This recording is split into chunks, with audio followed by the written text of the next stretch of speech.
चला तर मग सखींनो, आज आपण बनवणार आहोत पातोळ्या. चला तर मग, हळदीच्या पानातील पातोळ्या खूप छान अशा लागतात, स्वादिष्ट आणि रुचकर अशा लागतात. हे चला तर मग बनवायला घेऊया.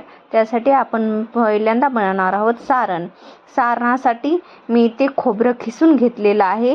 तुम्ही ओलं खोबरं पण वापरू शकता. ओलं खोबरं असेल थोडं जास्त भाजून घ्यायचं.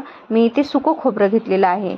ते अशा प्रकारे थोडं भाजून घ्यायचं आणि नंतर त्याच्यात 1 चमचा तूप टाकायचं आणि छान असं तुपासोबत भाजून घ्यायचं. हे बघा, तुपासोबत छान असं भाजून घेतल्यानंतर मी त्याच्यात गूळ टाकलेला आहे. 1 वाटी गूळ ॲड केलेला आहे. ते गूळ पण छान असं त्याचा पाक होऊन घट्ट होऊ जेपर्यंत छान असं भाजून घ्यायचं. हे बघा अशा प्रकारे. त्याच्यानंतर ड्रायफ्रूट मी इथे काजू आणि बदाम ॲड केलेले आहेत. तुम्हाला आणखी ड्रायफ्रूट्स हवे असतील तर तुम्ही आणखी ॲड करू शकता. ते पण ह्याच्यासोबत छान असे भाजून घ्यायचे.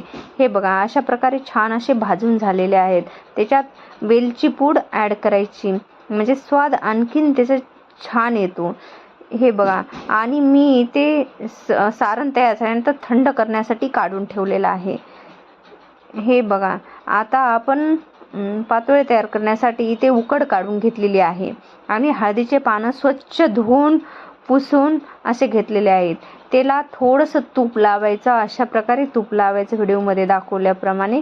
आणि एक छोटासा पिठाचा गोळा घ्यायचा आणि त्याच्यावर हलक्या हाताने, हे का बघू शकता, थोडंसं हाताला तूप लावायचं म्हणजे चिकटत नाही ना. आणि हलक्या हाताने असं प्रेस करायचं. म्हणजे असं आपण भाकरी कशा थापतो तेवढं हे करायचं नाही, फक्त हलक्या हाताने असं प्रेस करायचं आणि त्याच्यावरती असं सारण टाकायचं. चमचाभर सारण टाकायचं. हे बघा, तुम्ही व्हिडिओमध्ये दाखवलं तशा प्रकारे त्याच्यावर असं सारण टाकून घ्यायचं. हे बघा, असं छान असं म्हणजे मधल्या साईडला सारण टाकायचं आणि छान असं दुमटून घ्यायचं. दुमटून घेतल्यानंतर ही बाजूला ठेवायची.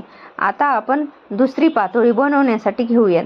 तिला पण अशाच प्रकारे सारणला पीठ लावून घ्यायचं आणि नंतर सारण लावायचं. हे बघा अशा प्रकारे ही पण दुमटून घ्यायची. चला तर मग, आपल्या सर्व पातोळ्या आता बनून झालेल्या आहेत. हे बघा, एवढ्या पातोळ्या मी बनवून घेतलेल्या आहेत. आणि चला मग, ह्याच्यासाठी आता आपण ह्या वाफवण्यासाठी घेऊयात. स्टीमरमध्ये मी पाणी गरम करायला ठेवलं होतं. त्याला उकळी पण आलेली होती. त्याच्यावर स्टीमर प्लेट ठेवून त्याच्यावर एक एक करून अशा पातोळ्या व्यवस्थित अशा ठेवून घ्यायच्या. बघा अशा प्रकारे व्यवस्थित अशा ठेवून घ्यायच्या, एक एक करून. सगळ्या एकत्र नाही ठेवायच्या, एक एक करून ठेवायच्या आणि वरून झाकण ठेवून एक वाफ येऊ द्यायची. वाफ आलेली आहे बघा, आपल्या सगळ्या पातोळ्या तयार आहेत. हे अशा प्रकारे सर्व पातोळ्या तयार झालेल्या आहेत. व्हिडिओला लाईक करा आणि चॅनल सबस्क्राईब करा. कमेंटमध्ये नक्की सांगा तुम्हाला